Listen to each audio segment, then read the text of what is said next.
the threshold between metaphor and method, when the symbol becomes an instrument. We call this video a continuation because it begins precisely where the earlier ones left off, at that subtle frontier where metaphysics brushes against quantum mechanics. The purpose here is not to embellish mystical promises or indulge in vague abstractions, but to refine method, sharpen language, and cultivate a ground of clarity. When we speak of synchronicities, we are pointing to meaningful coincidences that seem to reorganize the trajectory of experience. When we invoke quantum theory, we refer to a rigorous mathematical framework that describes microphenomena with astonishing precision.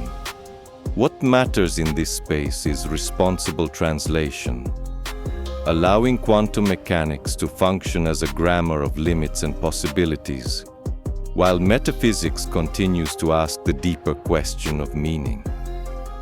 Between these two, we are invited to walk a path where the symbol does not distract or seduce, but instead guides us towards steps that can be verifiable, ethical, and proportionate to the living context we inhabit.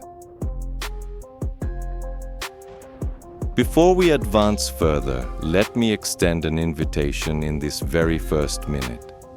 If this content resonates with you, please take a moment to like and subscribe.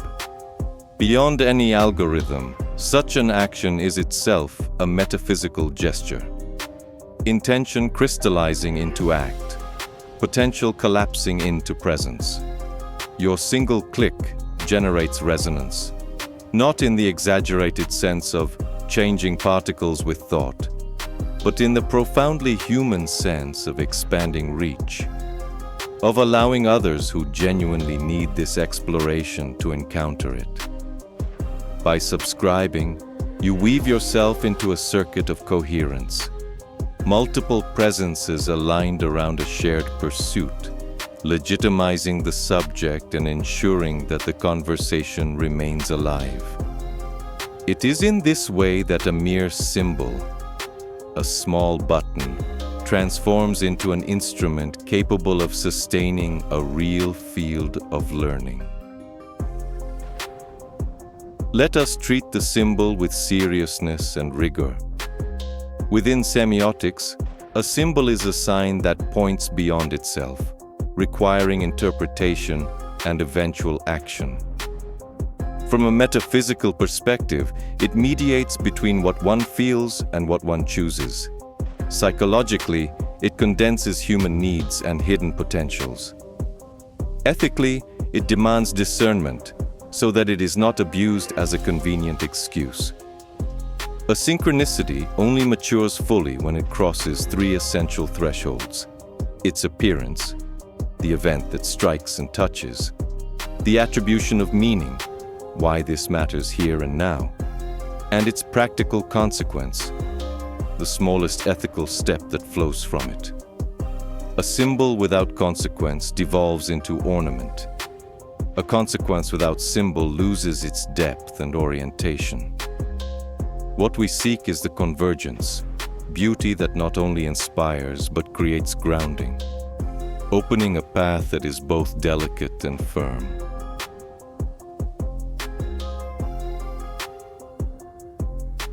Now we arrive at the quantum bridge, used here as metaphor, not as literal physics. In formal terms, a quantum system is described within a Hilbert space. What we come to know about it depends on the observable we choose and the arrangement of measurement, often defined by POVMS, or sets of instruments mapping states into probabilities. Different questions reveal complementary aspects of the same reality. Context matters deeply. Carried into daily life, this reminds us of something vital. The form of the question you sustain shapes what you are able to perceive, and therefore what you are capable of enacting. We are not creating phenomena as in a laboratory, but rather creating conditions of legibility so that useful patterns may stand out, without the need to force or fabricate miracles. From here emerges our humble kit of instruments. If physics relies on detectors, we in our lived experience rely on body, language, and emotion as our measurement devices. A regulated body reduces noise, precise language decreases ambiguity, and recognized emotion returns information that was previously hidden. The personal journal becomes the logbook of experimentation, noting context, registering sensation, forming hypotheses, outlining microactions, and revisiting them within 24 to 72 hours. The metaphor of Bourne's rule serves us poetically here.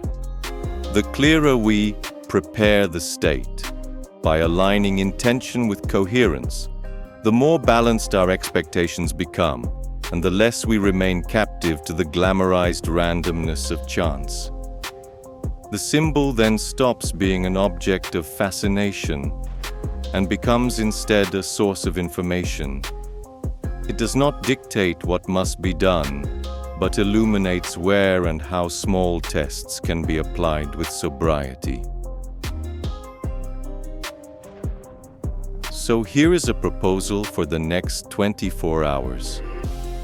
Write down a one-line intention and define an observational arrangement for your day. When you will check in with your body, how you will name the emotions you encounter, what language you will choose to frame your experiences. Record at least 2 symbols that cross your path and translate each into the triad signal-sense step. What occurred, why it resonates with your current question, and what minimal, ethical microaction it now invites. At the end of the day, review honestly. Was there coherence in practice? Did the body expand in calm instead of tension? Which part was merely beautiful noise?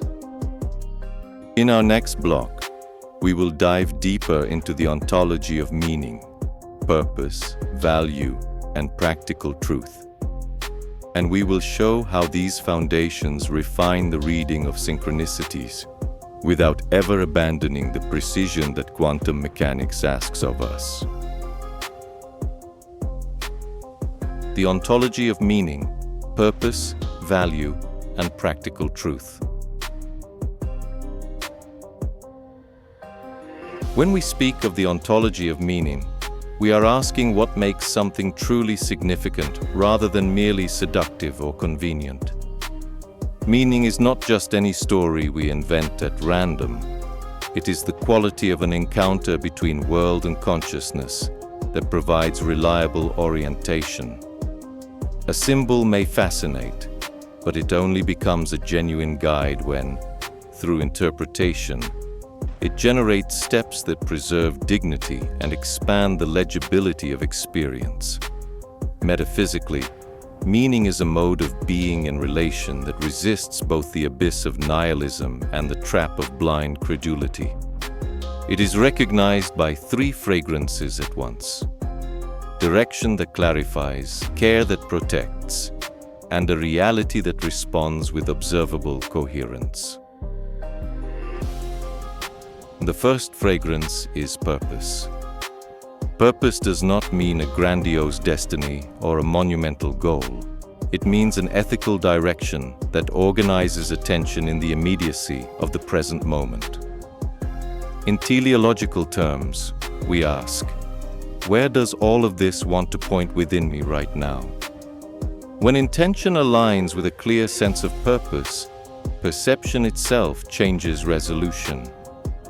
Distractions that do not serve that direction lose their vibrancy, while subtle signs aligned with it come into sharper light. In the responsible quantum metaphor, it is like preparing the state before measurement. The right framing of the question increases the likelihood of observing what is truly relevant, without ever promising absolute control. Mature purpose reduces the entropy of attention and preserves psychic energy, transforming everyday life into an experiment with a recognizable north. The second fragrance is value. Axiology reminds us that no interpretation of meaning is worthwhile if it comes at the cost of our humanity or the humanity of another. Value functions as the ethical filter that prevents symbols from being used as excuses and coincidences from turning into manipulation. Every reading of an event must pass through this sieve. Does it honor life, truth, and the natural limits that protect both? If it does not, then it is nothing more than elegant noise. Values serve as the constants of your moral universe. They preserve form when emotional tides threaten to distort the geometry of facts. The more explicit and practiced these values are, the more stable your observational arrangement becomes, and the less likely you are to mistake projected desire for legitimate orientation. The third fragrance is practical truth. There are truths of correspondence, facts that match reality, truths of coherence, ideas that align with one another, and truths of pragmatism, what produces results without betraying values. A reading of synchronicity only matures when it is filtered through all three. Does it describe reality as it actually is? Does it converse with the rest of what you already know and live? Does it produce a verifiable result within 24 to 72 hours without harming anyone in the process? In the quantum metaphor, this recalls contextuality. Observables only make sense within a defined arrangement. Every interpretation must declare the context in which it was gathered and specify how it will be tested, so that the beauty of the symbol never overwhelms the responsibility of the method. When purpose, value, and practical truth converge, what emerges is what we might call lived coherence. This is the point at which metaphysics offers a map, and quantum mechanics provides the grammar of perception. Beautifully crafted questions, the body aligned as a sensitive detector, and precise language functioning as an instrument of measurement. Notice that in this state, the mind is no longer hunting for miracles. It is instead receiving discrete patterns, submitting them honestly to the cycle of signal-sense step. The symbol ceases to play the role of a capricious king and becomes a servant of reality, a mediator between what pulses within and what the world consents can be done here and now, through small observable consequences. A 24-hour practice. In your journal, sketch your own triad of meaning. Write one line of purpose. What form of life do I wish to honor today?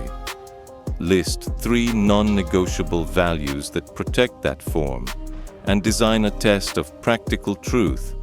What objective piece of data within 72 hours will show me that I am on the path? When you encounter a symbol, translate it into signal sense step and confront it with the triad. Does it serve the purpose? Does it respect the values? Does it produce a verifiable outcome? If yes, act 1 inch forward. If no, thank it and let it go.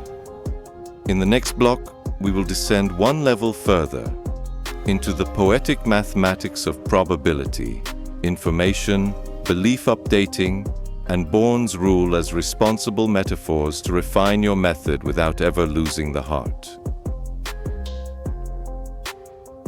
The poetic mathematics of the probable, information, belief updating, and Bourne's rule.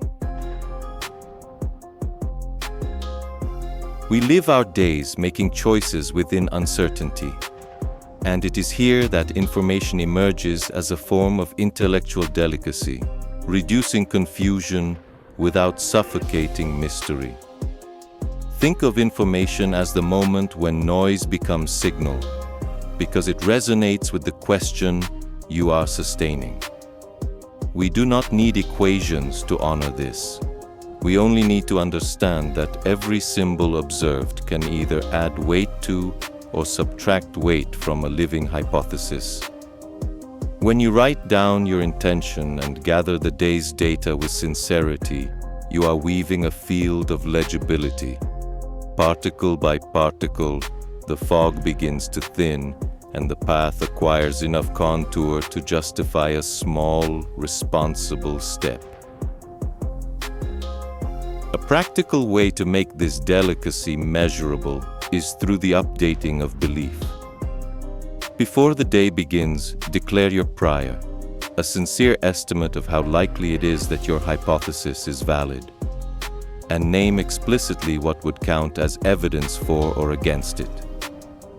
When you notice a synchronicity, ask yourself, if my hypothesis were true, how probable would it be to encounter something like this? And if it were false, what are the odds then? This simple comparison prevents charm from becoming a trap of confirmation bias. You may even pre-register a short horizon of 24 to 72 hours in which you will review the wager, transforming the symbol into an instrument. It is not a mandate from the universe, but rather a data point that moves the needle slightly up or down, handled with both tenderness and rigor. Here the quantum metaphor enters as a grammar of carefulness. Bourne's rule, expressed in the words of a cautious poet, tells us that we do not deal directly with what is, but with probabilities that arise from a specific way of framing the question. The measurement arrangement decides which aspect of the system becomes visible. From there, we obtain a weight for each possible outcome, translated into life. Your intention and alignment function as the basis of observation. They do not conjure realities out of sheer desire, but they shape where reality can be seen with clarity. When the question is both precise and beautiful, certain patterns gain a greater chance to appear. Others, honestly, lose their power to distract. Another safeguard lies in paying attention to base rates. Not every unlikely event is meaningful. Sometimes it is merely rare. What lends power to an interpretation is its likelihood ratio. Would this coincidence be far more expected if the hypothesis were true than if it were false? A generic email may occur too often to carry weight. A specific invitation, aligned with your purpose and rare in your context, carries heavier significance. In this way, you avoid both nihilism, everything is random, and credulity, everything is a sign. A symbol becomes a valid argument when it discriminates between competing hypotheses, not when it merely decorates the story you already wanted to believe. To train this skill without reducing the soul to a spreadsheet, use a gentle calibrator. Write down your prior as a round percentage, select 3 indicators of evidence with proportional weights, and at the end of the horizon, record your posterior, the degree to which your confidence has shifted. Note how your body responded before and after, and give yourself a small score of accuracy. Was I on target? Did I exaggerate? So that intuition gradually refines its aim. This does not eliminate poetry. It gives poetry a framework. Metaphor flourishes when it meets method, and method matures when it remembers that life always exceeds any ruler. The goal is not mathematical triumph, but practical coherence. a balance of sensitivity and sobriety. A practice for the next 24 hours.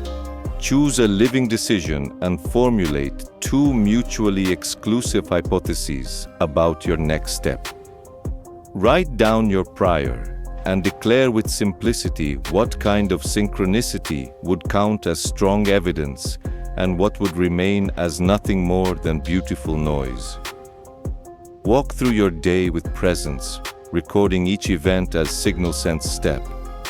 And by the end, update your belief with both factual honesty and bodily resonance. If your confidence increases with calm expansion, move forward an inch. If it diminishes or becomes clouded, refine your question instead. In the next block, we will descend into the detector itself.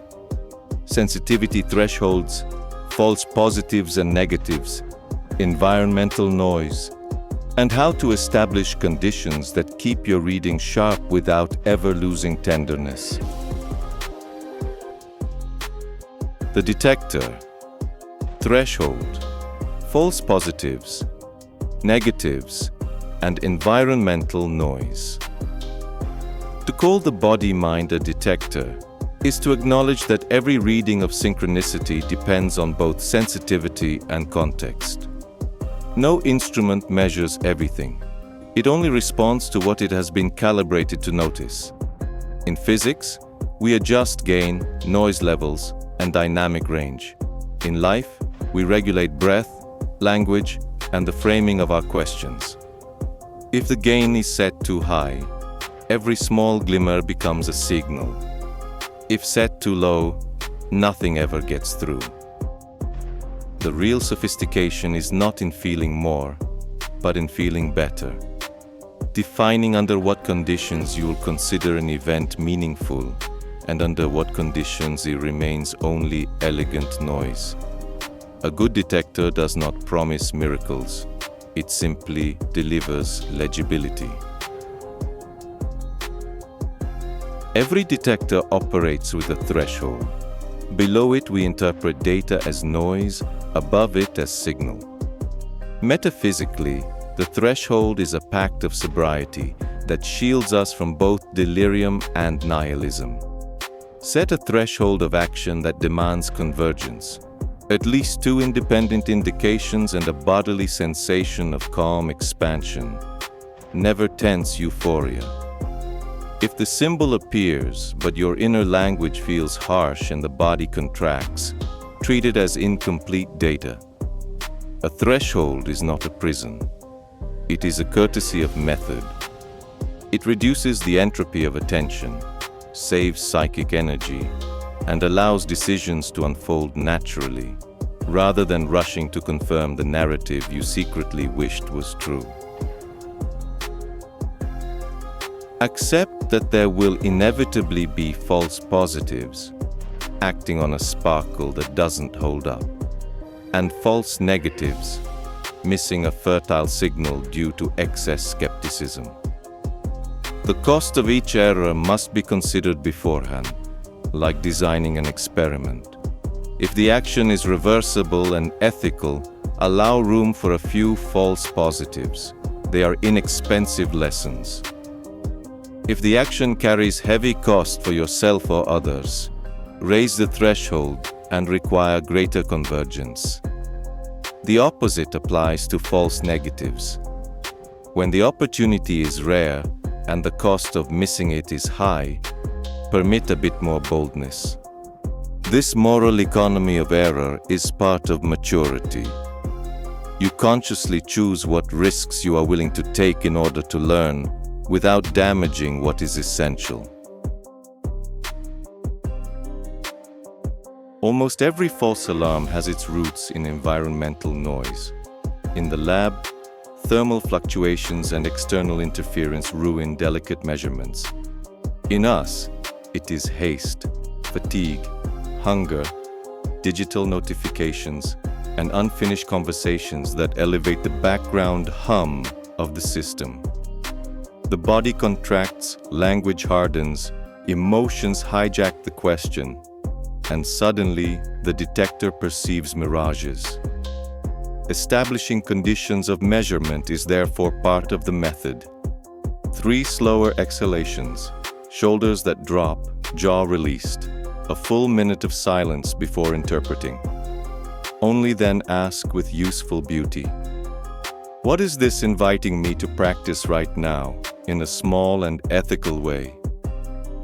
Most of the time the noise will fall, and what remains will have a higher chance of being signal. Refine your detector by creating cross-confirmation criteria. A symbol carries greater weight when it appears through independent channels. A phrase overheard on the street and a message from someone unrelated. When it persists across time, not merely the intensity of a single day, and when it generates intersubjective coherence. You explain it aloud, and the idea gains form through voice. Add to this the test of a legible body. Tranquil expansion, wide breathing, precise vocabulary. When independent channels converge, persistence endures for at least 24 to 72 hours, and the body resonates with clarity. The threshold has been surpassed elegantly. There was no magic. There was contextuality carefully designed, like choosing the correct arrangement to make relevant patterns visible. A practice for the next 48 to 72 hours. Write down the action threshold of your detector for a living question. For example, 2 independent indications plus body and calm expansion plus reversible microaction. Design a small noise hygiene ritual before each reading. Conscious breathing, posture check, naming the emotion, formulating a precise question. When a symbol appears, apply the signal sense step cycle and mark whether the event surpassed your current threshold. Track false positives and false negatives, and at the end, write an update of your belief. What adjustments in gain, in question, or in measurement conditions could make your detector more faithful to what truly matters?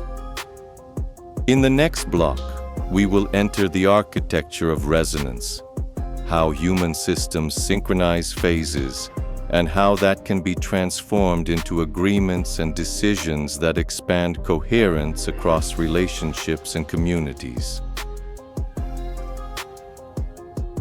The architecture of resonance, phase, synchronization, and expanded coherence. Resonance, in this context, is not a mystical effect, but the precise image of systems that synchronize their phases when certain conditions align. In physics and mathematics, models of coupled oscillators show that above a threshold of coupling, scattered rhythms begin to move together. Below that threshold, each oscillates on its own. As a responsible metaphor, this helps us read relational life. When clear intention, regulated body, and precise language meet the availability of the other, a shared pulse emerges that reduces noise and amplifies the signal to gain ratio. Synchronicities then cease to appear as isolated sparks and begin to manifest as cooperative patterns, where meaning is distributed across a network that starts working in favor of decision-making rather than against it. The 3 elements guide this architecture: phase, timing, and amplitude. Phase is the wear of your inner cycle. Are you tense, open, exhausted, curious? Timing is the rhythm of the conversation. Cadence of speech, pauses, turns taken. Amplitude is the effective intensity you bring into the exchange. If you arrive accelerated, phase ahead. Speak in bursts, high tempo, and with rigid intensity, excessive amplitude, synchronization is unlikely. But when you slow your exhalation, pause before interrupting, name an emotion without dramatizing it, and articulate a clear request, you create conditions for social entrainment. Micro-adjustments that generate a habitable field. Nothing magical has occurred. Rather, both detectors have gained resolution, and the shared reading of reality has become more legible. To convert resonance into agreements and decisions, treat the symbol that appears, whether it is an invitation, a phrase, or an improbable encounter, as a coordination trigger rather than an oracle. Bring it into dialogue using the protocol of signal sense request conditions. Describe what happened, explain why it matters for the shared objective, state concretely what you propose, and outline the resources or limits that make the proposal feasible. Add short checkpoints, 20 to 30 minutes, minimum success criteria, and a review window within 24 to 72 hours. In this way, resonance becomes organized work, a chain of small, reversible, observable decisions where each cycle strengthens the common pulse. And if the pulse falters, the system returns data to refine the coupling without guilt or blame. Every architecture requires counterexamples to remain ethical. Resonances can also be destructive. Echo chambers, collective euphoria, or decisions that spiral out of control and trample values. In systems language, this is positive feedback without damping. To prevent that, install dampeners, the rule of protected dissent. One person has explicit permission to raise useful doubts, a breathing timeout whenever the body contracts, and a basic evidence criterion, what confirms, what disconfirms, before scaling up. Preserving diversity of phases is a mark of maturity. Small differences sustain critical thinking and prevent the pursuit of synchrony from devolving into conformity that impoverishes reality. In practice, design a minimum resonant field for crucial encounters. Begin with 1 minute of shared breathing and a common intention. Include a brief check-in of bodily state, how do I arrive? To calibrate phase. Protect listening through equal speaking time. Use request language that declares scope and deadline. And close with a synthesis through signal sense step and the next checkpoint. Think of it as a low-energy coupling, not heroic alignment, but a series of micro-adjustments that reduce conversational entropy. As the ritual repeats, the group learns to fall into the same pulse with less effort. The outcome is an environment of high legibility, where fertile coincidences become bridges for decisions that respect both people and context. A 72-hour proposal. Map 3 nodes of your network. A partnership, a tense bond, and a neutral space. In each encounter, prepare your phase. Longer exhale than inhale. Name your emotion. State a one-line intention. Guide the dialogue with signal sense request conditions. And record in your journal the signal gain, clarity rated 1 to 5, the energetic cost, and the objective unfolding. Observe whether constructive interference appeared, unexpected ease, elegant decision, or whether there was beating, rhythmic clash. Where coupling occurred, scale forward by 1 inch. Where beating persisted, reduce amplitude, adjust timing, refine the framing of the question. In the next block, we will step into the laboratory of symbolic translation, how to transform recurring images into models of action while preserving both rigor and poetry. The laboratory of symbolic translation, from the imagined to the verifiable.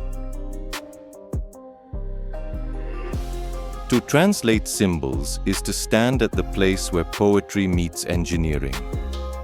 A bird crossing your window at the exact moment of your doubt.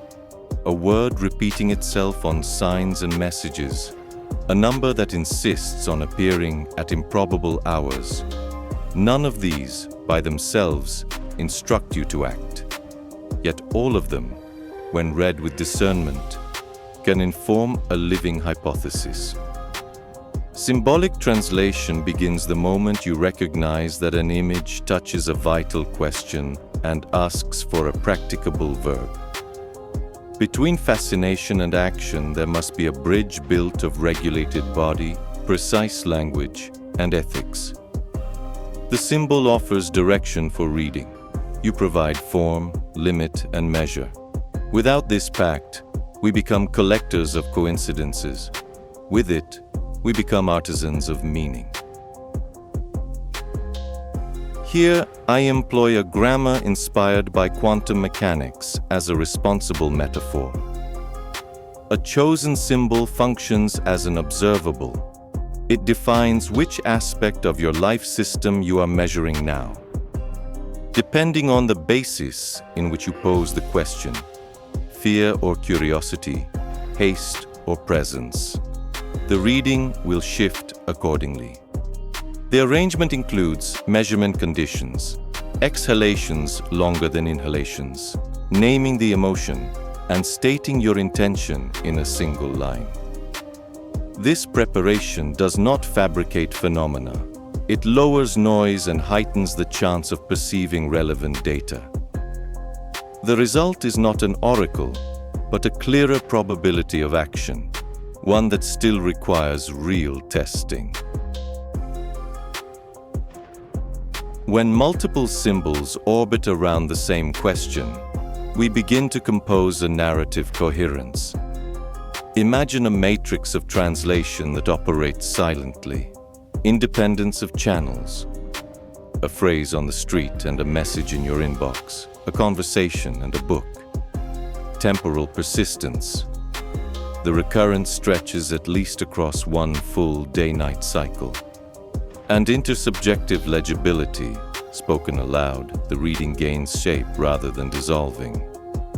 When these three axes intersect, a pattern emerges with semantic phase stability, much like coupled oscillators entering resonance.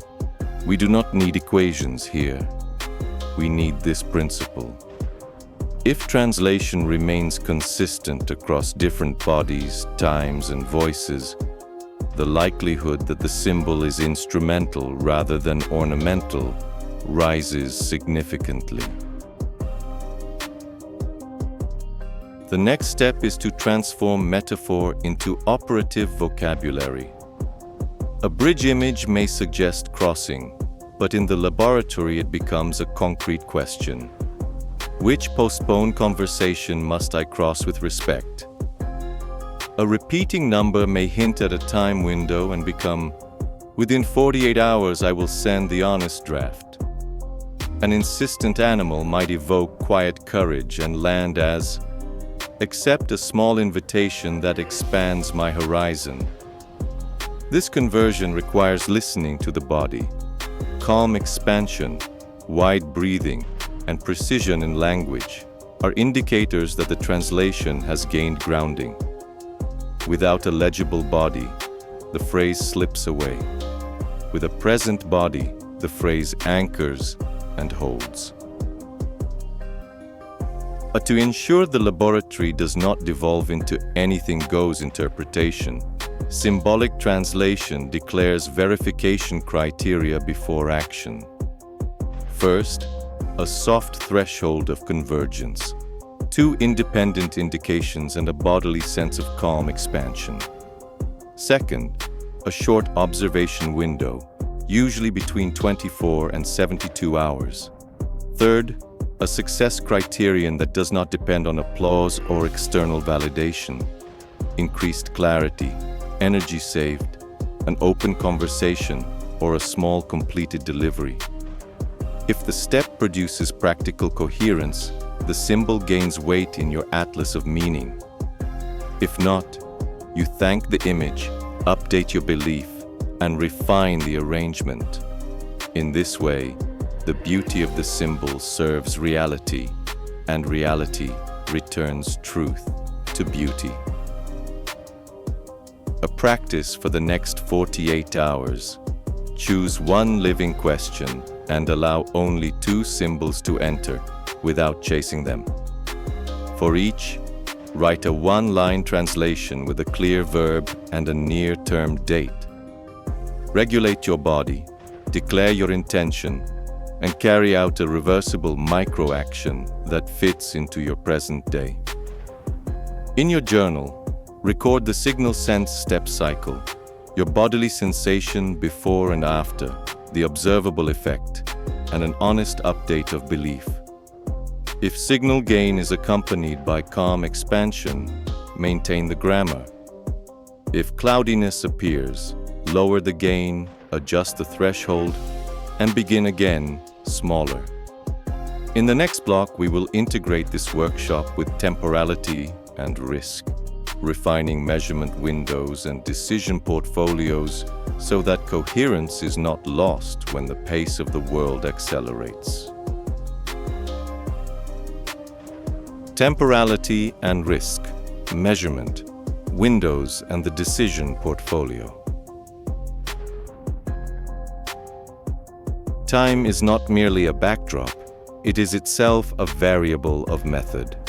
A synchronicity measured too early becomes nothing more than a flicker. Measured too late, it is a leftover glow. Between kairos, the opportune moment, and chronos, the ticking clock, lies the delicate craft of selecting observation windows that honor the life of the phenomenon. In responsible quantum language, every measurement has its characteristic time. Windows too short capture noise. Windows too long blur information until it looks like ordinary background. Metaphysically, this means honoring the rhythm of meaning. Some signs ask for immediate response so they do not dissolve, while others demand maturation so they are not confused with impatient desire disguised as orientation. We can think of 3 scales of practice, each adjustable to context. A short window, 24 to 72 hours, tests hypotheses through reversible microactions with minimal psychic entropy. Here the symbol transforms into step without drama. A medium window, 1 to 4 weeks, observes trends, such as the quality of conversations, consistency of study, or conservation of energy. It filters out bursts of euphoria and anchors habit. A long window, 1 to 3 months, evaluates subtler transformations, reputation, health, direction of projects. Choosing a window is choosing the time constant of your existential experiment. Where decoherence is rapid, chaotic environments, test short. Where effects are gradual, relationships body, witness long. The single criterion remains: coherence that can be practiced. Since no one decides in a vacuum, treat your choices as a portfolio. Maintain a stable core of practices that provide ground: regulated breathing, precise language, journaling.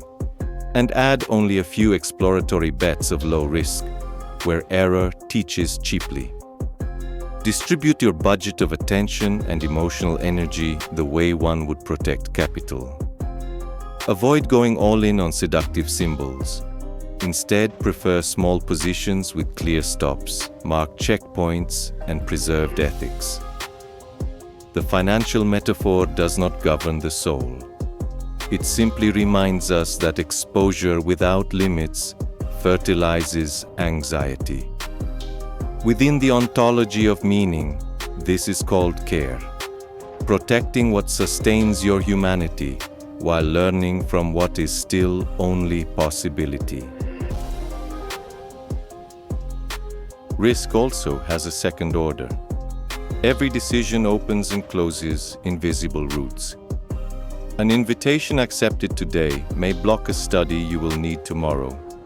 A conversation postponed increases the moral cost of speaking later. For this reason, record in your journal a map of externalities: people affected, resources touched, reputations involved. If the reading of a symbol requires manipulating someone else, it is ethical noise, not signal. If it asks for courage to express more clearly what was already true, it is usually fertile. Interdependence is our responsible entanglement, to recognize that the field responds but also resists, and that this resistance is data, not a mystical obstacle to overcome. To make this operational, design for each living question a temporal tripod: sampling time, how often you measure; response time, when the minimal action occurs; and evaluation horizon, when you judge the effect. Example: sample signals once a day. Respond within 24 hours with a reversible microaction. Evaluate in 14 days by signal gain, clarity, energy saved, objective result. Integrate the signal sent step cycle into this tripod and adopt a pause rule.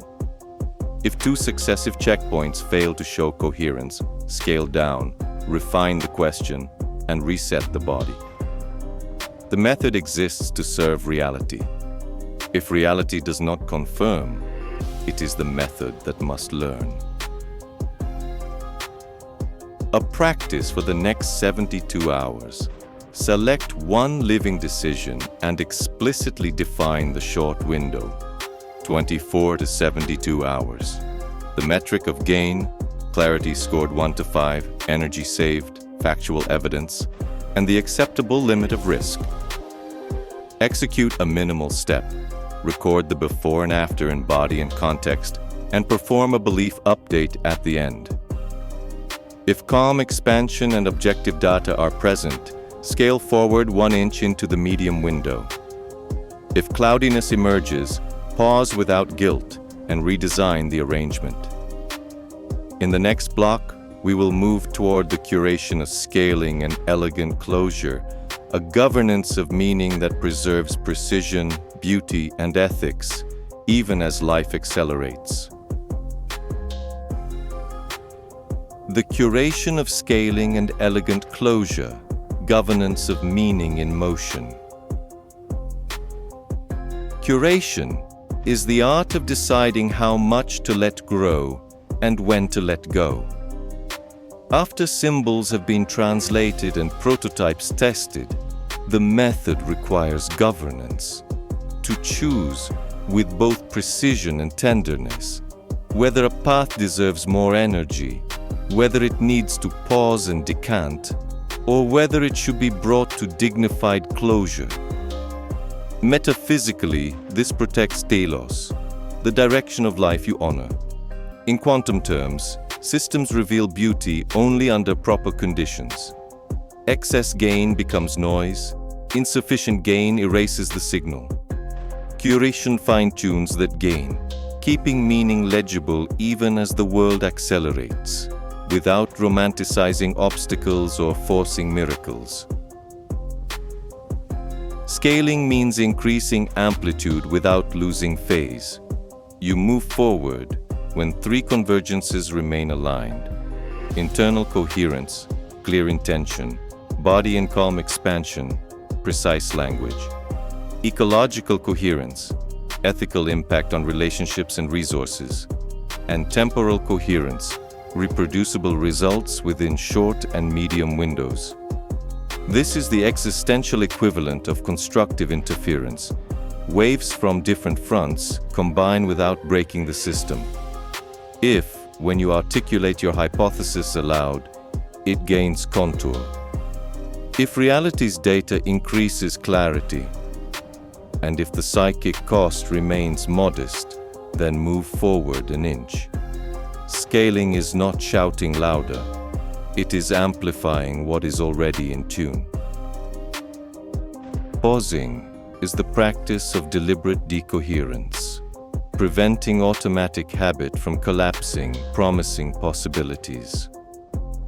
You pause when ambiguity persists stubbornly, when the body contracts in the presence of good arguments, when your interpretation requires increasingly creative maneuvers to save the narrative, or when the environment raises background noise to the point of distorting the measure.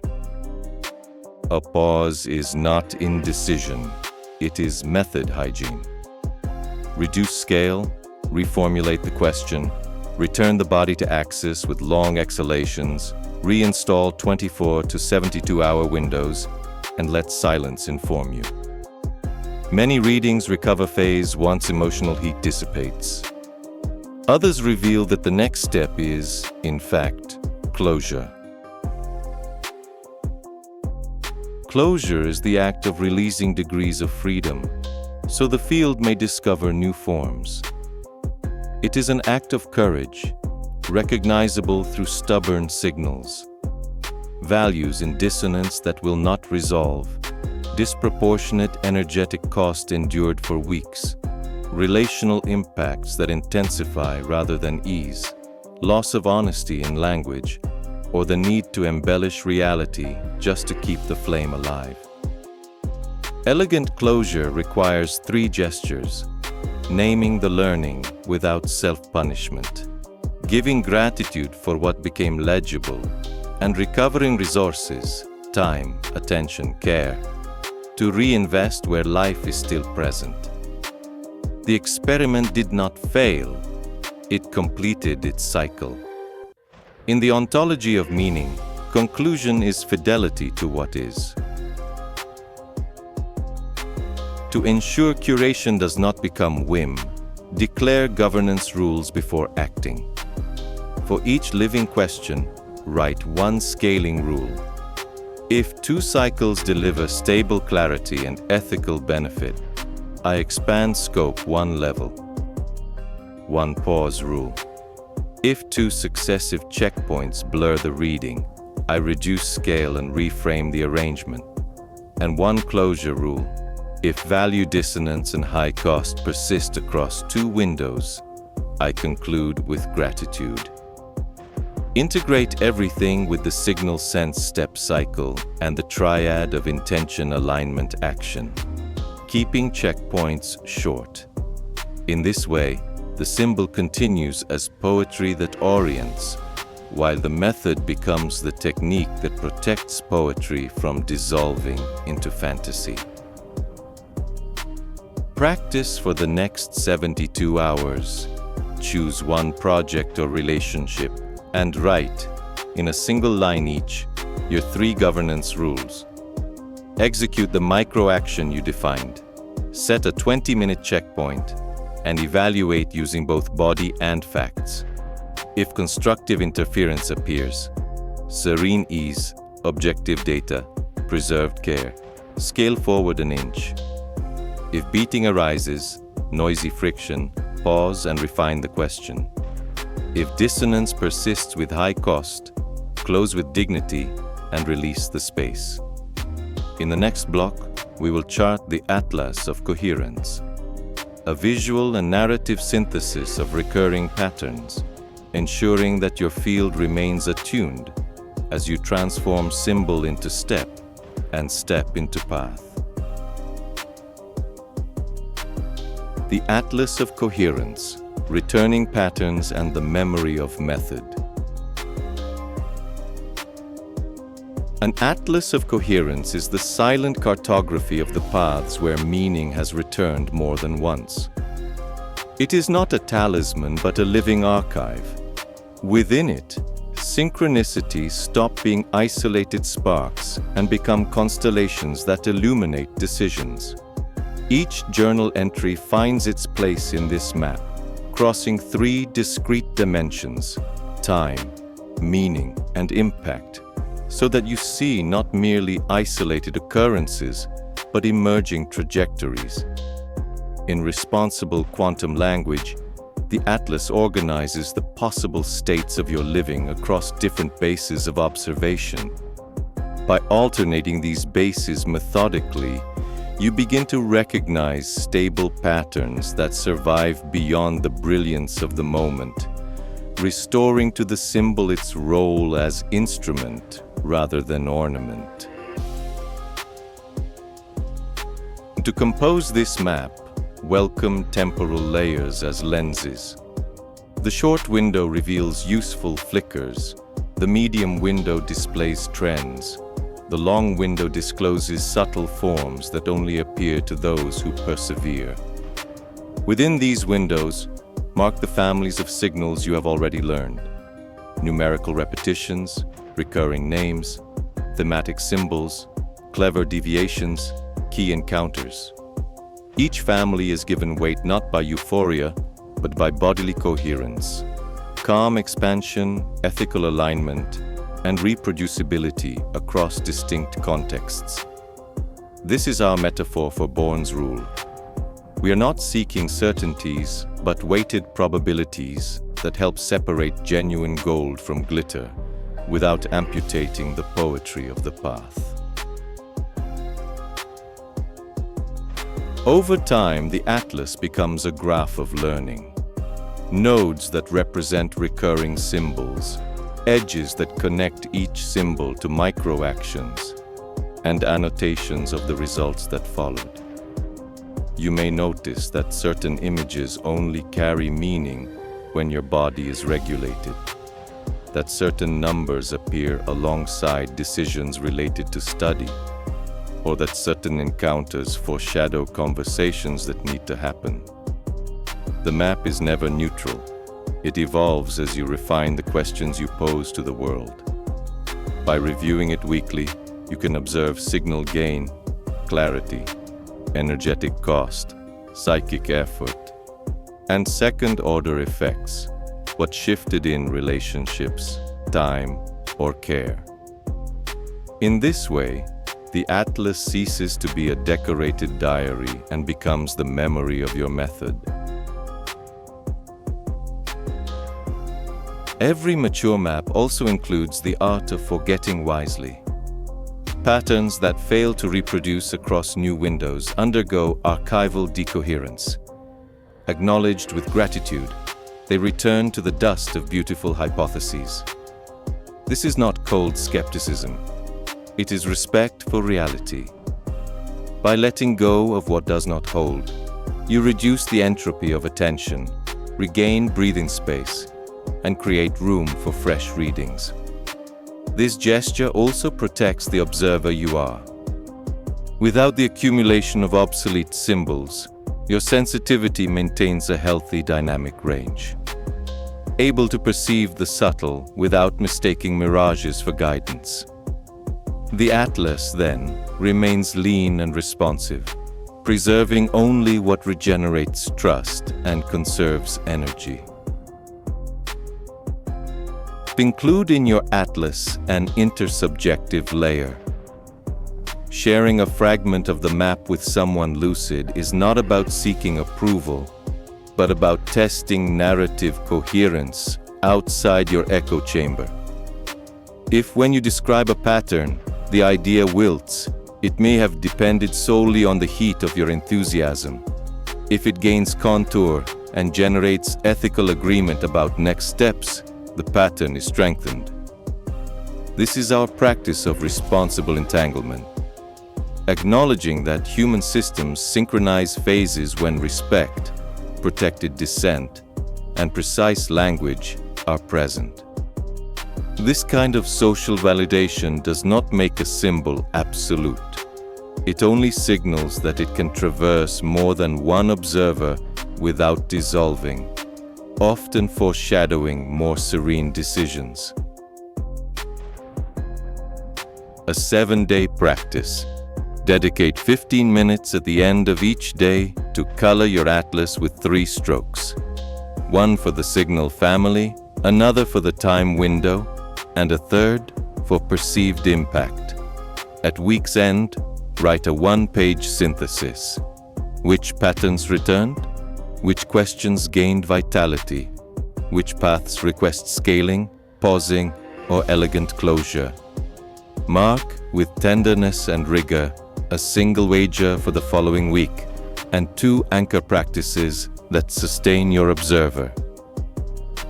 In the next block, we will weave everything together in the final closure: the ethics of continuing, the precision that protects beauty, and the discreet joy of transforming symbol into step and step into path.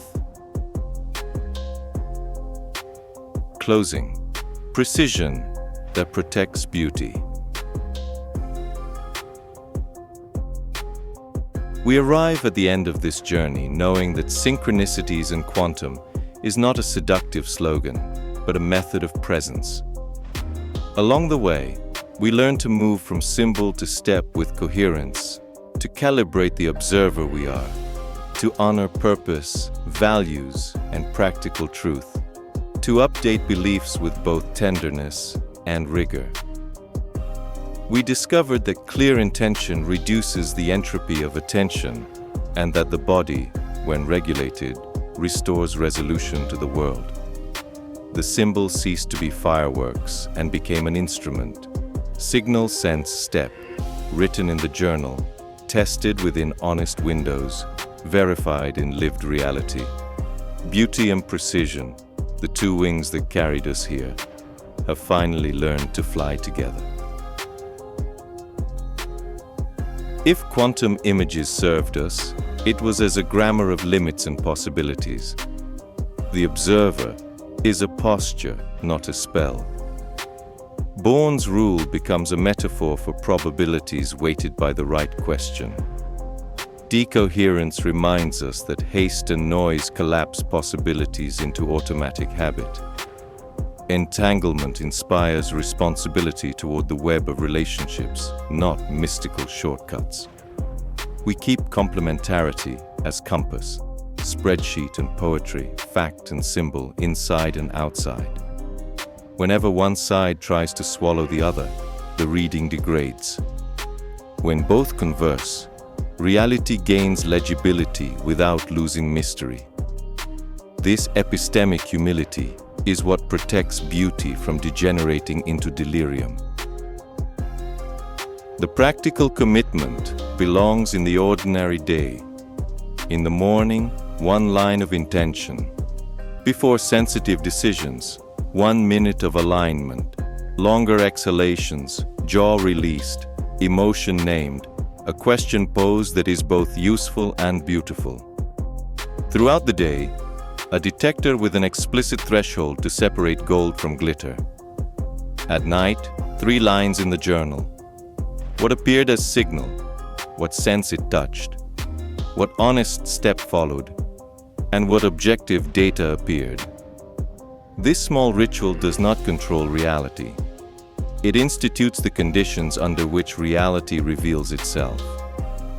Repeated with tenderness, it conserves psychic energy, sharpens language, steadies the body, and opens the way for decisions that sustain who you choose to be. In the shared field, we follow the architecture of resonance, phase, timing, and amplitude in dialogue, clear agreements, short checkpoints, protected dissent. Conversations become instruments of intersubjective measurement. Symbols gain contour when spoken aloud. Decisions scale forward an inch when constructive interference appears and retreat when the system overheats. Ethics remains the finest detector. If an interpretation requires manipulating people, it is noise. If it invites you to name with respect, to request with precision, to care for impact, it is usually fertile. Meaning does not impose itself. It offers itself when the environment is habitable, and our task is to keep that habitat alive. But there will be silence, error, and ambiguity. In them, the science we cultivate calls for conscious pause. Lower the gain, reconsider the measurement window, reformulate the question, update beliefs, close with dignity when dissonance persists. Closure is not defeat. It is the release of degrees of freedom back to the field. And when life aligns signals with calm expansion, the right invitation, the precise phrase, the conversation that finally opens, walk forward without euphoria, just 1 inch. The method protects us from the vertigo of everything now and from the apathy of nothing matters. It teaches us to learn quickly yet gently, returning the steering wheel to what is alive, verifiable, and good. I leave you with an image. At night, the sky is the same, but the observer in you has changed. The stars do not obey. They simply allow themselves to be read when the lantern of attention is attuned. The symbol waves, you respond with a small step. The world answers with a hint. The journal records. Belief adjusts. Ethics confirms. In this way, Synchronicities and Quantum ceases to be a theme and becomes a way of walking, from symbol to step, from step to path, from path to life itself, written with the precision that protects beauty. Tomorrow begins again in the same way. Intention, body, language, signal sense, step. The rest is practice, and the discreet joy of being in phase with what truly matters. And so, see you in the next video, with more information on everything that involves growing, evolving, transforming, and manifesting. See you soon.